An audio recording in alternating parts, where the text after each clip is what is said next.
Madame, Monsieur, bienvenue dans ce flash de l'information sur Tonesna TV. Voici les principaux titres de l'actualité nationale et internationale. Adnan Manser vole dans les plumes d'Ennahda à cause de son dernier communiqué. À Bouselem, dans le gouvernorat de Jendouba, les employés du groupement interprofessionnel des fruits protestent.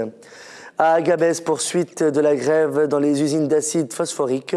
Et à l'étranger, en Égypte, un mort et 53 blessés dans des affrontements entre manifestants anti-Morsi et forces de l'ordre. Le porte-parole de la présidence de la République et membre du bureau politique du Congrès pour la République, Adnan Manser, a ouvertement critiqué le dernier communiqué publié ce samedi 2 février par le Conseil de la Choura d'Ennahda. Rigide aux yeux de Adnan Manser, ce communiqué montrerait qu'Ennahda se fourrerait littéralement le doigt dans l'œil, ajoute-t-il. Le Conseil national du CPR est réuni ce samedi en session extraordinaire et étudie la position officielle à prendre concernant le remaniement ministériel et la participation à la troïka gouvernementale. D'après une source bien informée au cœur de la radio Zitouna, un certain nombre des employés et journalistes observent un sitting au local de la radio. Leur seul mot d'ordre, mettre dehors le directeur Rachid Tabr. Les causes de ce pseudo-soulèvement, outre la nouvelle ligne éditoriale qu'il a adoptée, selon notre informateur, se résume au fait que Rachid Tabr vient de limoger Mohamed Machfar. Les employés de la ferme du groupement interprofessionnel des fruits situé à Bouselem dans le gouvernorat de Jendouba protestent ce samedi 2 février contre le licenciement sans motif de 6 de leurs collègues. Un des protestataires a expliqué que la ferme employait près de 300 travailleurs auparavant et que seule une soixantaine d'entre eux est restée. Le paiement des salaires ne serait pas garanti, ajoute-t-il. Le président de l'Institut arabe des droits de l'homme, Abdelbasset Ben Hassan, a assuré ce samedi 2 février en marge d'un atelier de réflexion organisé par l'Institut à Médine sur l'indépendance de la magistrature que les droits de l'homme intéressent tous les Tunisiens de toutes les régions du pays. À noter que la présidente de l'Association des magistrats tunisiens, Kalfoum Kanou, et le président de l'Observatoire de l'indépendance de la magistrature, Ahmed Rahmouni, ont pris part à l'atelier de réflexion. La grève des travailleurs titulaires des usines de production d'acide phosphorique et de DAP, dit ammonium phosphate, se poursuit ce samedi 2 février dans la zone industrielle de Gabès, alors que le sitting dans la zone industrielle a été levé hier à l'aube.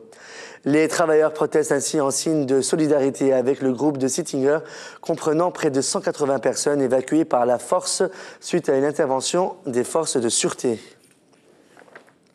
Samir Ben Amr, membre du Conseil national du Congrès pour la République, a indiqué que le Conseil réuni en session extraordinaire ce samedi 2 février attend la réponse officielle du mouvement Ennahda à ses revendications concernant le remaniement ministériel pour prendre la décision de rester ou de quitter la troïka gouvernementale. Rappelons que le CPR tient bon quant à la neutralisation des ministères de la Justice et des Affaires étrangères. Cette position est commune avec celle d'un de ses deux alliés au sein de la troïka, le parti Ettakatel. À l'international, en Égypte, des affrontements survenus vendredi devant le palais présidentiel d'El Tihadaïa au Caire entre des manifestants opposés au régime de Mohamed Morsi et les forces de l'ordre ont fait un mort, Mohamed Hossein Qarni, âgé de 23 ans et 53 blessés, d'après le vice-président des autorités sanitaires. Pour disperser les milliers de manifestants, les forces de l'ordre ont fait usage de canons à eau et ont tiré en l'air, notamment aux abords du palais présidentiel où des manifestants lançaient des cocktails Molotov et des pierres. Le Front du Salut national, principale coalition de l'opposition, réclame la fin de la monopolisation du pouvoir par les frères musulmans, la mise en place d'un gouvernement de salut national, une révision de la Constitution et le départ du procureur général nommé par le chef de l'État. 3 semaines après le début des opérations de l'armée française au Mali, le président français François Hollande a atterri ce samedi 2 février à Sévaré.